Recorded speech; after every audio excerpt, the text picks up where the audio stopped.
This is Booking It to Financial Freedom, show number 22. They call it decision fatigue. Yes. When you're constantly having to figure everything out, you just get overwhelmed. To be able to delegate those decisions out to other people, it frees you up to do the more creative things. It takes all that time to learn it, then to execute. And then once you finally get to the point where you're like, oh, somebody else should really do this for me, now you have to teach someone else how to do it.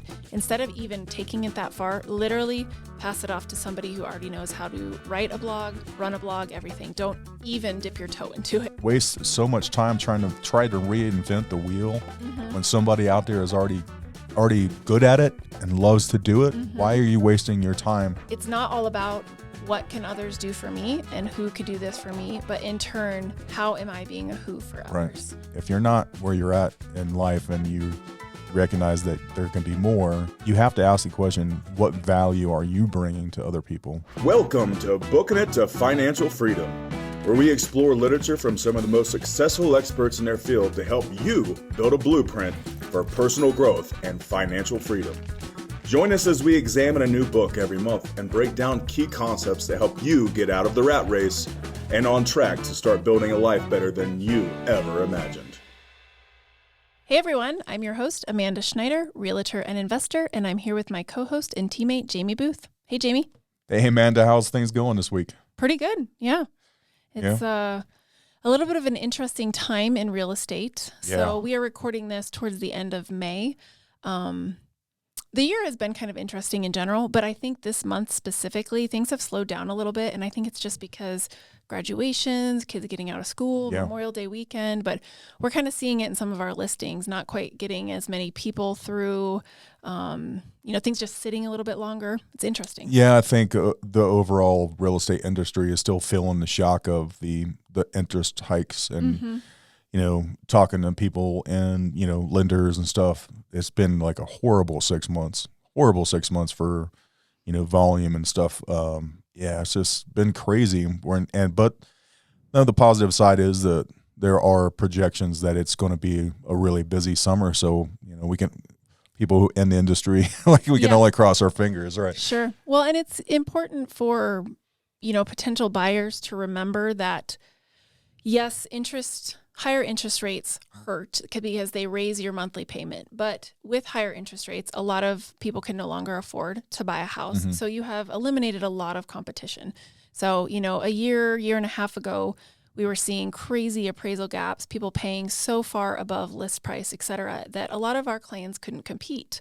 But with these higher interest rates, if you're still someone in a position that you can qualify even at that higher 6%, 6.25% interest rate, understand there's programs out there that help you to at least alleviate some of that stress the first or second year in your payment. So there's like a 2-1 buy down, basically, which we talk to a lot of our clients about, where the seller can pay to lower your interest rate 2% the first year, 1% the second year, and then the third year you're locked in at that prime rate of 6.25%. And the hope is that within that time period, interest rates drop enough to where you can refinance the house, and then you have a more affordable mortgage at the end of the day. And if you still, for anybody who's sitting out there like they're on the fence as far as whether they're going to buy or rent or whatever, 6%, high fives or whatever, that is still almost historically low interest rates. So you gotta, there's two ways to look at it. Like there's always that group of people who are going to sit and they're going to sit around and be like, I'm waiting for the market to crash. I'm going to wait for interest rates to drop. Generally when that happens, that's the worst time to buy. Cause like you said, right now, there's just when interest rates were, historically low, the competition was insane. Crazy. So the best time to buy a lot of the times is when the competition isn't there, right? So you're not paying, okay, what if the interest rates drop back down to 2% next month? The amount of people who are going to be fighting over those houses, you're going to go back to paying $75,000 over asking price. So, waiting for a crash, waiting for interest rates to drop, that might be not be the best strategy. And at the end of the day, the interest rates now are probably the new normal. Probably for a while at least. Yeah, for a while. So, well, and the sad thing is that a lot of people, that bought a year and a half, 2 years ago, even though they may have gotten 3% interest rate, they overpaid for their house. And so we're seeing a lot of crazy information come out from the media, which I think misleads a lot of people. So one stat I heard was that this is a nationwide stat. Housing prices are the lowest they've been in 11 years. Mm-hmm. And I was so taken aback by that because that is certainly not because we don't see it at all here in Colorado Springs Springs. Probably at all. Almost all of Colorado, Yeah. prices continue to rise here. So I guess that's one good nugget that we can give to our listeners who are, in the, out there thinking about buying is when you do, if you're moving somewhere or wherever you're at, make sure that you hire a good realtor who is very familiar with the market, because you could look at, like you said, you could look at that nationwide stat and be like, oh, housing prices are down. That is 100% not true with our market. It just continues to go up. Volume is low. Builders can't keep up with demand. It's going to continue to be competitive. Houses are going to continue to appreciate here for the foreseeable future. So, right. Make sure you hire the right person and who knows the market, because it can be wildly different than some of the stats that you're seeing. Yeah, and even when things were crazy, when interest rates were really low, we really like to educate our buyers about, if you want to offer that appraisal gap or you want to pay this much over, et cetera, like you need to be holding the house for a while. Because I've actually had a couple people come to me. They weren't clients of ours that bought from us, but for whatever reason, they didn't go back to their agent and now they wanted to sell, but they've owned their house for 8 months, 12 months, and they can't even break even, especially with, even a small commission to their agent. But the problem is when they bought it, no one educated them about, okay, if you're going to pay an appraisal gap, which basically means you're paying more than the house appraised for.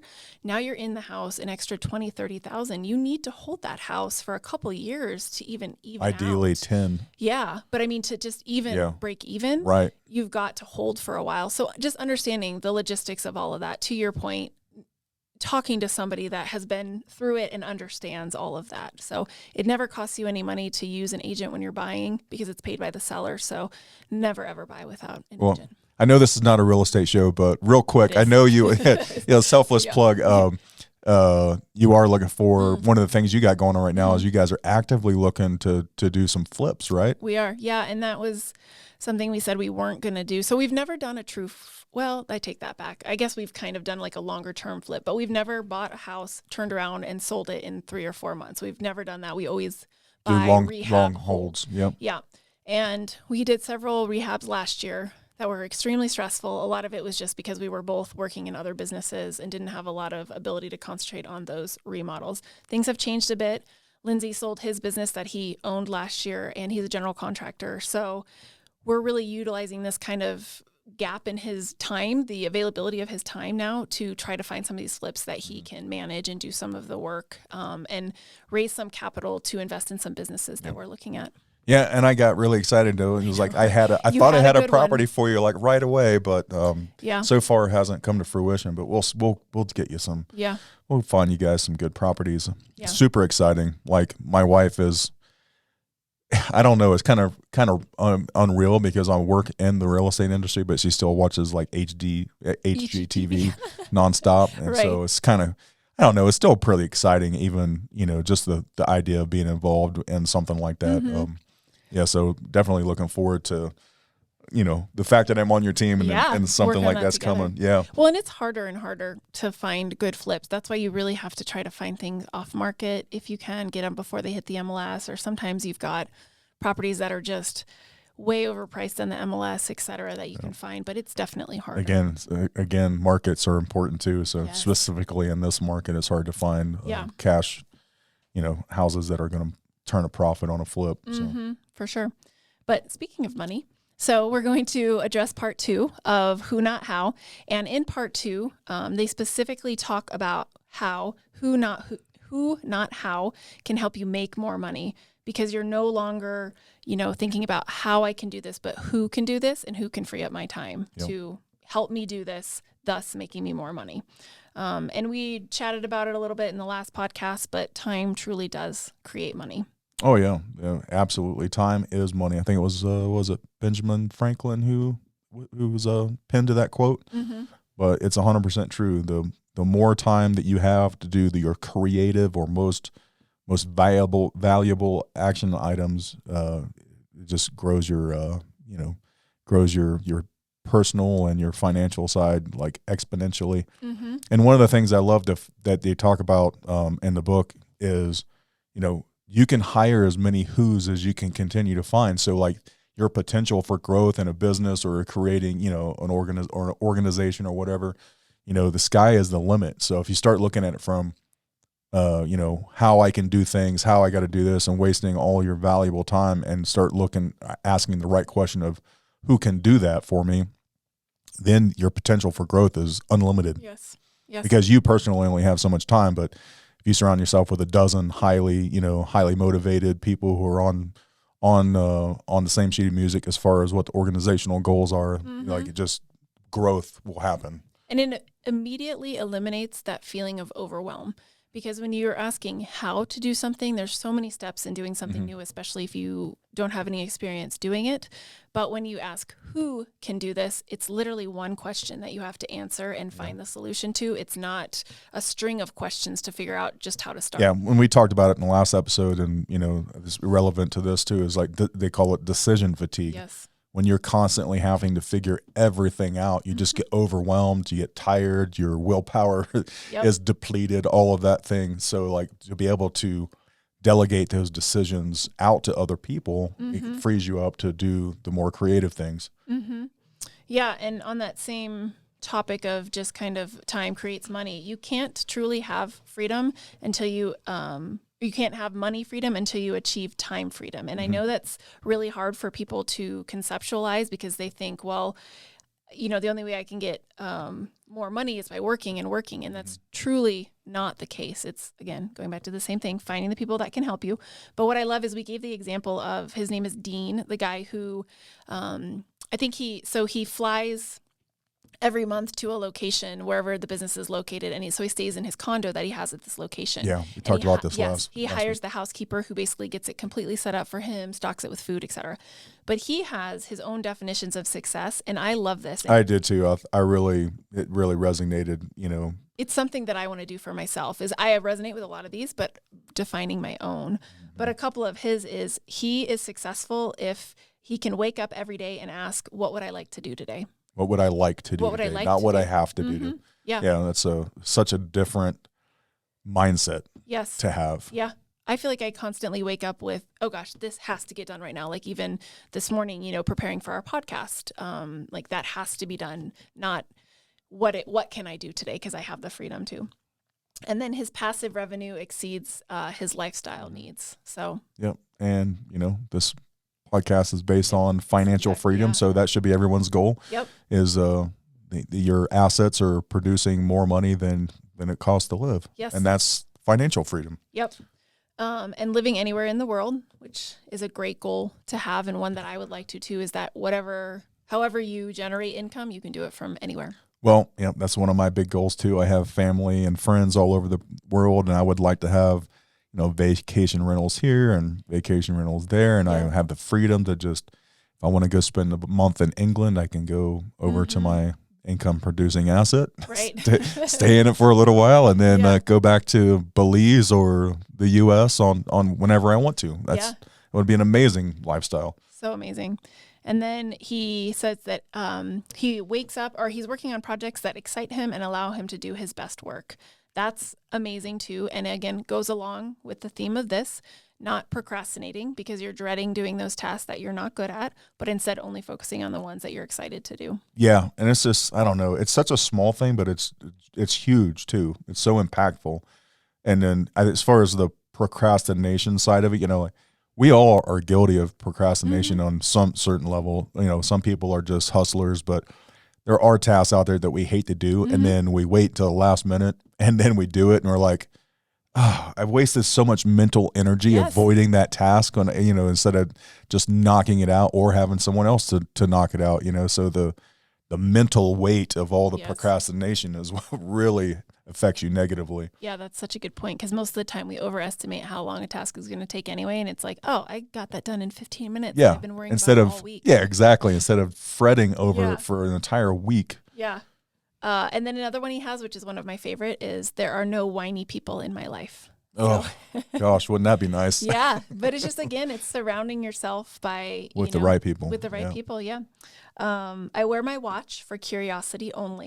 That one's a cool one. Like, you don't have deadlines to meet. You don't have meetings to be. And this is what I love about where I am right now, coming from the military industrial complex to, staff meeting after meeting after whatever, production meetings and all this stuff. They're like, I don't have to worry about that really anymore, other than just taking care of my clients and my business. Exactly. You and I meeting once in a while if we want to. Right. Yeah. And then he says he wears whatever he wants at all times, which is pretty cool. Yeah. And then he can quit anytime. And some people need to not take that so seriously, though.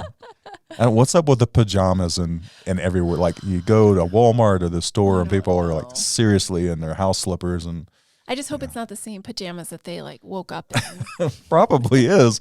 I can't imagine changing out of your your sleep clothes into more sleep clothes just so you could go to the store. I hope so, at least.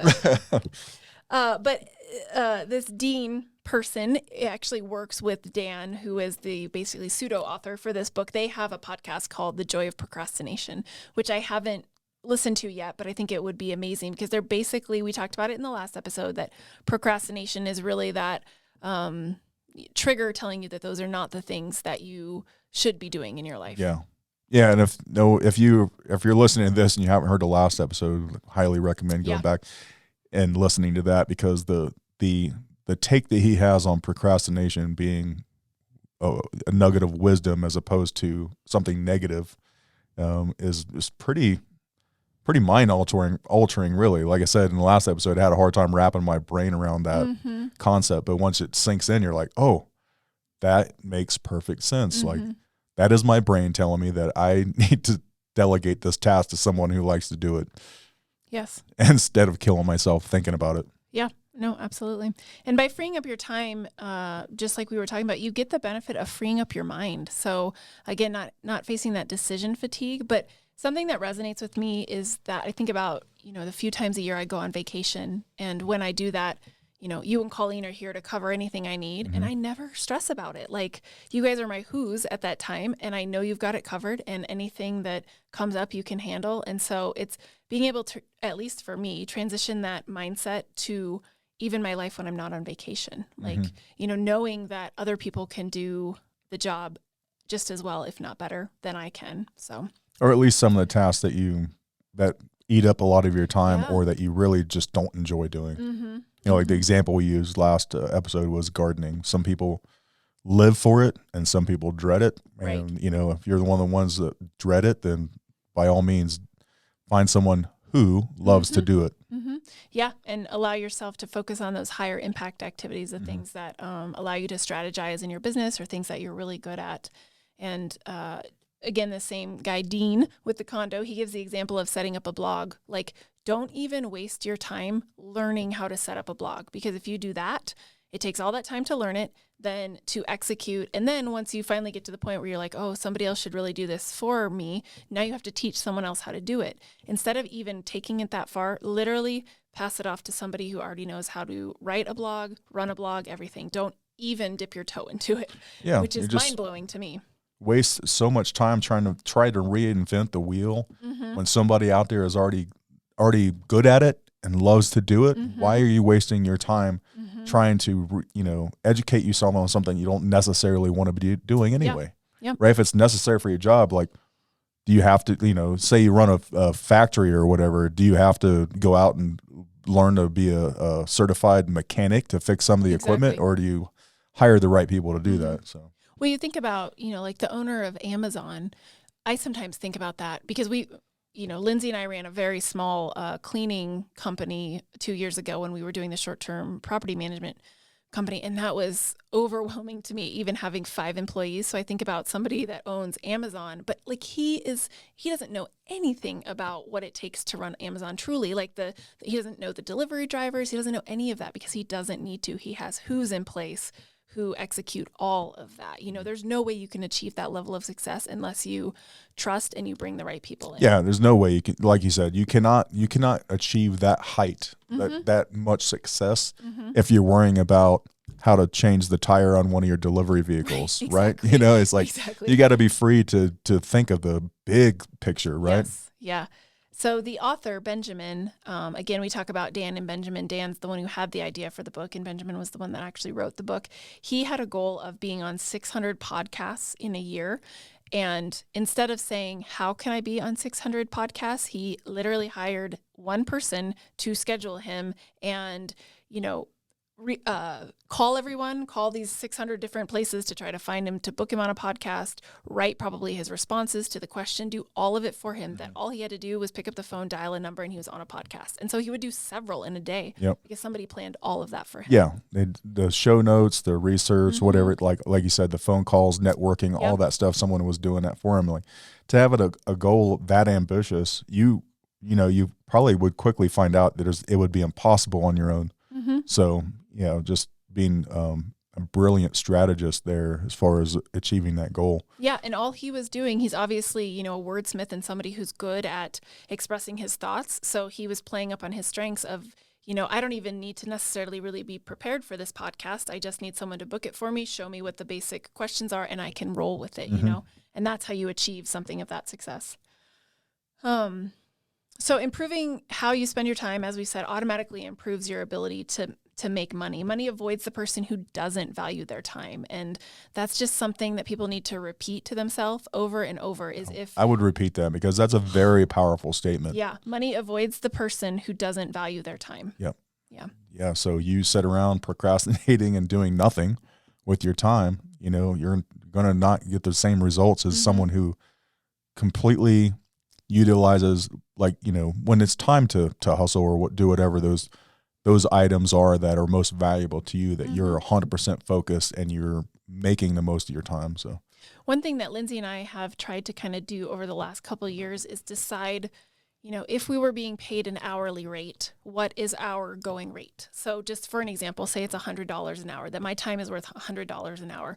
Well, is it worth my time, like I gave the example in the last podcast, to go get groceries for myself? Maybe it's not, because I can pay someone, Instacart to do it for $25 extra, and it's going to take me 2.5 hours round trip to do all of that. So really thinking about your time in the terms of how much you can make in an hour. And then if you're spending, X amount for someone to do it for you, if that's less, then it makes way more sense, so. Yeah. And then the fallout of, yes, you're paying $25 extra for the groceries, but in the long run, how, by having those in place, even though you pay more, yes, you're going to be less likely to go eat out and all this other stuff. And like you said, the 2.5 hours it saves you, during that time, 2.5 hours of you focusing on what is most important on your one thing, that could have resulted in maybe a $10,000 transaction. Exactly. For people who work in, industries where, result-driven industries. So right, it's like, sales industries. stuff like that. So that definitely outweighs the cost, right? Yeah. I love that point because it reminds me of the domino effect that we talked about in the one thing. So again, you can give it a monetary value, but then you think about all the things that it does for you down the line. So, I think, I don't remember what the stat was, but a small domino can knock down something that's like 50% larger. Yes, 50% larger. So again, having that healthy food in the house that was delivered to me, now I have a healthy meal. Now I have more energy to do my workout. I have more energy to, last me throughout the day, blah, blah, blah, blah. Like, you didn't shove huge food that you shouldn't be down your exactly. Yeah. Exactly. On top of the extra time, right? Yeah, exactly.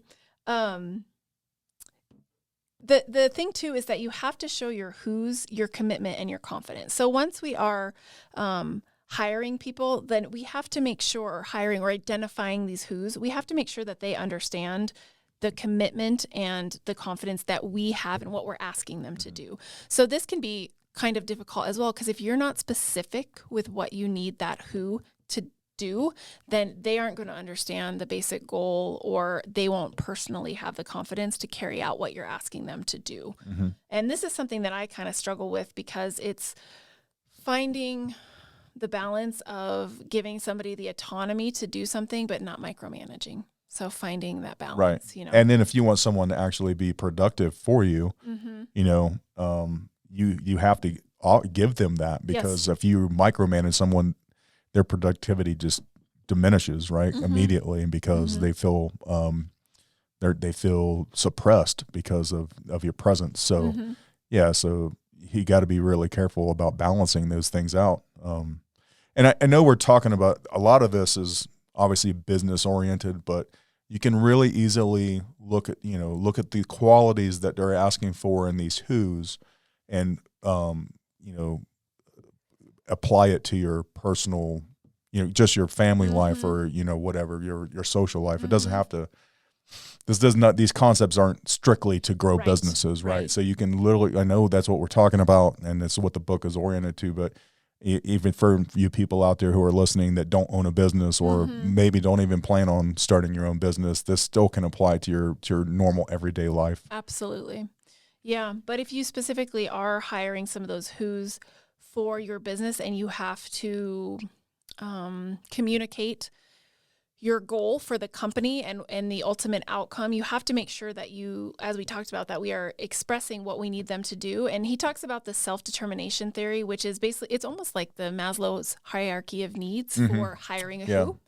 And so he says there's 3 basic needs. So a person has to have a sense of competence. They have to have autonomy in how they do their work, and they have to have positive and meaningful relationships. So if any of those are out of balance, then you're not going to get out of your who what you're asking them to do. So ensuring that they can do the task competently, but they have autonomy in how they're doing it, and that they also feel that they have a positive and meaningful relationship with you. Well, yeah. So on the sense of competence, so you're talking about from a leadership standpoint and micromanaging and all that stuff. If you continually try to micromanage them or question their ability to do something or whatever, they're going to start questioning themselves, and then they're going to be scared to do things, right? So by denying them that the sense of competence, that you're hindering their overall ability to produce whatever it is that you guys are looking for. Right. And making sure that you're recognizing the achievements as they go along. So that's kind of where that positive and meaningful relationship comes in, that it can be a dialogue. Again, you're not there to micromanage, but when they have questions, you're there to answer them, and you're also giving them that positive feedback of when they're accomplishing. Yeah, and it kind of goes back to the positive feedback cycle that we were talking about in the last episode with the 90-day resets when it comes to organizational goals or business goals or whatever it may be. Focus on the positive, how much progress you've actually made in that 90-day period, and then reset your goals and continue to grow and move forward. Yeah, and he says you can use the impact filter for this as well, because you should be filling out an impact filter when you first have an idea. And they talk about this in the book. When Benjamin approached Dan about writing this book, Dan was like, that's great. Here's an impact filter, because it's a 1-page worksheet. Fill it out and then we'll talk. So that helps you define why you want to do all these things, what happens if you are successful in these things, and what you need to do that. And so being able to refer back to that, and even sharing it with your who's, so that you're all on the same page. Yeah. That sharing the vision or whatever, what is it? The clarity of vision for whatever the mission, as long as everybody, and then we need to go back, lean on the military, aspect of things from my personal experience, as long as so one of the core concepts they made that you've lived by in the military is like, when you have a mission, as long as everybody understands the commander's intent, right? Even though the mission may go, to heck in a handbasket, right? As long as everybody understands the vision, like the commander's intent as far as what the mission was supposed to accomplish, then people can move forward, even though they have to pivot on whatever things go wrong and all that good stuff. So basically it's probably one of the most important concepts actually is the clarity of vision. So if you have a team, you want to have you have a goal, if you're all mutually working towards that goal because the vision is clear, everybody's going to be more productive than they were if they didn't know where they were going. Yeah, I think an example of that would be, as I hear you speak, I'm thinking about one of the who's that I'm currently trying to find, which is somebody to basically, be in charge of our social media, do our posting, things like that. So instead of hiring somebody to be like, run my social media page, it is, I want you to post X number of days. I want you to post this type of content because it needs to be real estate related. And by doing so, I want to increase our following by X amount, really giving them goals that they're working for. Otherwise, there's no clarity. So, and leaders should really be committed to results, not to a particular process, just like you were saying in the military. You identified this is what the outcome is, but I don't care how you get there. Mm-hmm. This is what the outcome should be.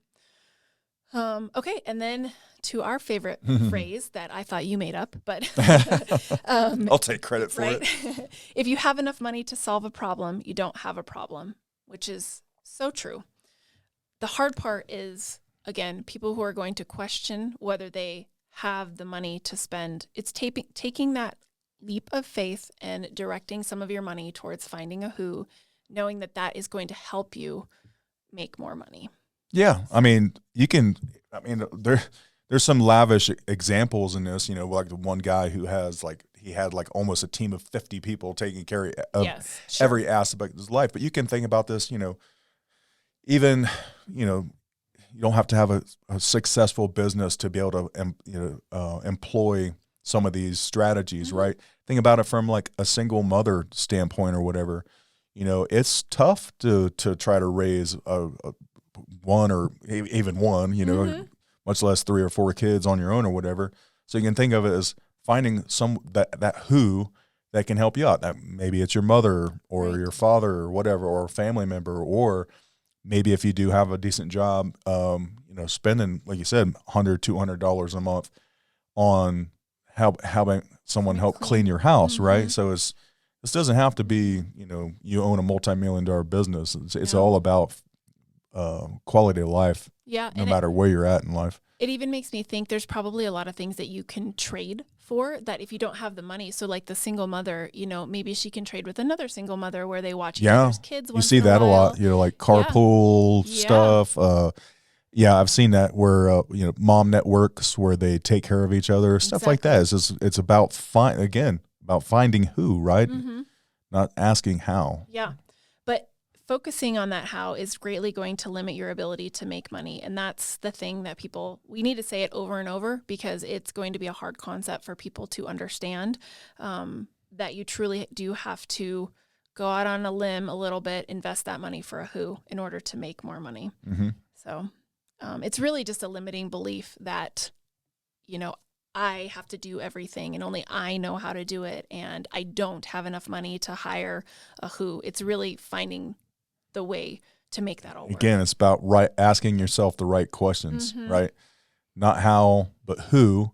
And if you can't afford that who or whatever the case may be and then now you have to ask yourself the question again, well, how, again, it's kind of contradictory to the Sure. how and who, but you have to ask yourself the question, how can I make that happen, mm-hmm. right? How can I find that who, or can some other who help me find that who? Exactly. Right? Yeah. Who can I talk to that can help me, figure out my finances maybe so that I can allocate some of this money to get more help. One of the examples I love in the book, though, in this chapter where he talks about if you have enough money, then it's not a problem, is the guy who, I don't even remember what his business is, but he's a multimillionaire. And he's very wealthy. He's basically like a Scrooge. He's trying to save money with everything. So he had some rental properties, I think, and instead of paying for AC, he was going to rig this box fan up with basically making like a swamp cooler. I think it was his personal residence. Oh, was actually. it his? I thought it doesn't matter, but but he was trying to penny pinch, even though he saw that the AC was going to cost him $7,000. So his plan was to jerry rig the situation and wait until winter when the right. ACs would be cheaper. Right. That was his thought process. Mm-hmm. And he climbs up on a ladder to jerry rig this box fan somehow to help cool the house, and he falls off the ladder and ends up spending months in the hospital, brain injury, tons of rehab. He shattered his skull on the fall, mm-hmm. and the doctor told him that generally when someone lands on their head, any height over how tall you are, mm-hmm. you have about a 50% chance of dying. Yes. So the guy fell off the roof, hit his head, and cracked his skull severely, but he lived. But he also learned a lesson. Yeah, a very tough lesson. But yeah, so again, if you are somebody that is in a position where you have the money to bring in the who's, there is no excuse for you to not be bringing these people in to help increase your money and to just increase your fulfillment in life. So you need to see yourself as an investment rather than a cost. You can expand your freedom of time, money, relationship, purpose, all of that by bringing in the who's. Mm-hmm. Cool. Well, we are going to get into just a little bit of part 3, which is freedom of relationship. And we will finish that next week as well as the rest of the book. And then on our 4th episode, we've got a guest coming in that can talk about how he has designed his whole company and finding who's to help with his business. Definitely looking forward to that interview. Yeah, for sure. Okay, so freedom of relationship, part 3. This section, he basically tells you that by finding those who's, you can help cultivate more and better quality relationships, which again is basically the meaning of life, of trying to find that fulfillment in life. So the first thing is being a good who for others. So it's not all about what can others do for me and who can do this for me, but in turn, how am I being a who for others? Right. I would say a huge aspect of life and relationships is you have to ask the question, what value are you bringing to other people, right? If you're not where you're at in life and you recognize that there can be more, you have to ask, like, what value are you bringing to other people? Mm-hmm. And at the end of the day, that's kind of all that matters, really. Yes. Like, as far as your personal wealth, like if you own a business, that business is bringing value to people. Mm-hmm. Amazon's a great example. That business is worth as much money as it is because it brings a lot of value. Right. And that works on individual, like you personally. Mm-hmm. How much value are you bringing to other people? Yeah. And it's evaluating your relationships as well. A common theme we keep talking about of, surrounding yourself with people who make you want to be a better person. So something Dan says in this book is that he doesn't want to work in relationships. He just wants a relationship that works. So if you're finding that in your business, your personal life, even in your family. That's a pretty powerful statement. It is. Like if you found yourself where you're just constantly butting heads with people or fighting or whatever, it's like, that's a very powerful statement. Yeah. It's just evaluating those and finding a way to, if it's a relationship-based thing, can you maybe go to counseling to fix some of that stuff? If it's a business thing, then maybe you're just not meant to be business partners, or you let an employee go or something. But relationships truly should not be work. And I have experienced this so much in my own life. Like when you meet somebody, and I feel like it was this way when you and I met, is like you just feel like you immediately feel comfortable around them. Like there's no awkwardness. There's just, you feel like you fit together in, whatever capacity that is, work, relationship, whatever. Those are what you're looking for, not something that's a struggle and someone that's hard to be around or you dread seeing them every day. Yeah, and I think the hard choice that most people have making is like, when do you once you recognize it, like, how do you make that change, right? How do you find a new friend? Yeah. Yep. Or a new boyfriend or girlfriend or whatever the case might be. Yeah. Some of those are a lot harder to cut than others, for sure. And then another thing, which is so important for people to understand, is never enter a relationship without first having created some type of value. This is so important in business. And when we are looking for mentors, business partners, whatever it is, we first need to find a way to bring value to them if we want them to take us seriously. So right. Yeah, exactly. We talked about this before, like as far as mentors and stuff go, don't expect people just to give without being able to give something back. And there's multiple different ways that can be done, but it's at the end of the day, don't be a leech. Yes. And it's going to make you stand out in a crowd. He gives the example of this guy, Joe, in the book, and Richard Branson, and how Joe had donated to one of Richard Branson's charities. And so that entitled him to basically be a member of a private dinner party. And everyone at this party was trying to see how much value they could get out of Richard Branson, but instead Joe was like, what value can I give to him? And he gave him a proposal of how to grow his charity, et cetera. And so he brought value, and he was the only one that got Richard Branson's phone number that night.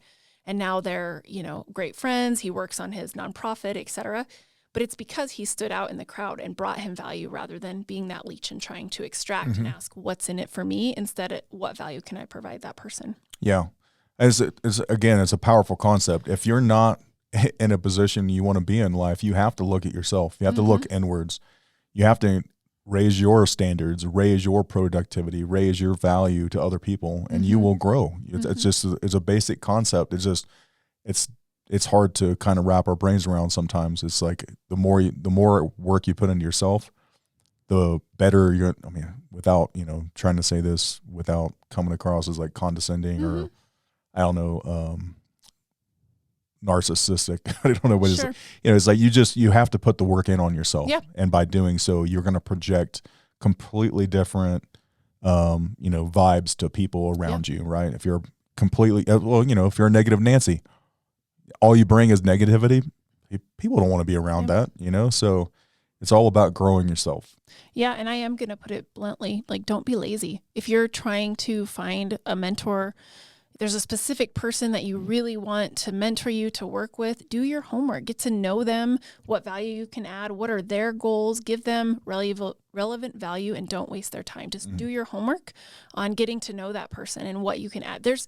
Everybody needs something. It's just figuring out whether it's maybe you can be that who for them because they need someone, I don't know, you're really good at designing websites and they need someone that can help with their website. Whatever it is, do your homework first. It's going to get you so much farther in life than just asking, what can they do for me? Right. So, and it's really about, and this is, again, another common theme, but being a giver.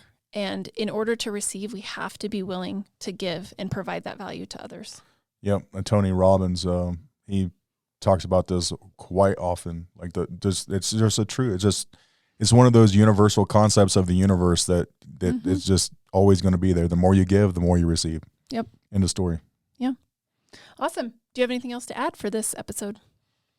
No, I really love this book. Like we were talking about the last episode, I think both of us, it was the first time we've read this book. So really cool to kind of go over a book that we haven't read before, learn some new concepts. And that's kind of what our goal for this podcast is to continue to spread the wealth of knowledge and, and growing ourselves. Like there's a bit of, personal aspect to what we're doing, but we do hope we're bringing value to other people's lives as well. And that some of these, and we've said this many times before, some of these concepts that, you get introduced to can be life-changing. So completely relevant. Well, and I'll own up to some of the selfishness of starting this podcast is it forces us to deep dive every single book. I mean, you and I spend a few hours for every episode preparing and going back through the book and writing the key concepts and making sure that we can understand them so that we can discuss them and explain hopefully them to we're others. Conveying some of these concepts in a manner that everyone can understand, and we're not just sitting there rambling, but but absolutely love it. Cool. Well, I would challenge everyone to maybe take some time to think about how they are being, or I don't want to be repetitive, who they are being who's for in their life. And if you can't think of anyone, then I challenge you to be a who for somebody. Find someone where you can add value to their life. Right. Yeah. For some reason, I just brought a thing I saw the other day up there, like, and they were talking about sweaty nerds. I know this is like weird, like kind of tangent here, but they were like, I'm a nerd, so I'll own up to it. I'm a nerd, So the guy was talking. He was like a shop owner, and he was talking about like, there's always one sweaty nerd like in the shop, right? He's like, if you don't know any, then chances are you're the sweaty nerd. Yeah. So it's kind of on the same concept here as like, be the sweaty giver. Figure out who, you are when it comes to the other people that are surrounded, that surround you, right? Who are you to them? Yes. And what value do you bring? Yes. So it's a great concept. Love it. Cool. You want to take us out? Yeah, absolutely. As always, we love bringing all this content to our listeners and our viewers on YouTube. So please, if you find any value in what you're listening to or seeing on YouTube, please consider liking, subscribing, sharing the content, leaving us a comment if something resonated with you that was in the episode.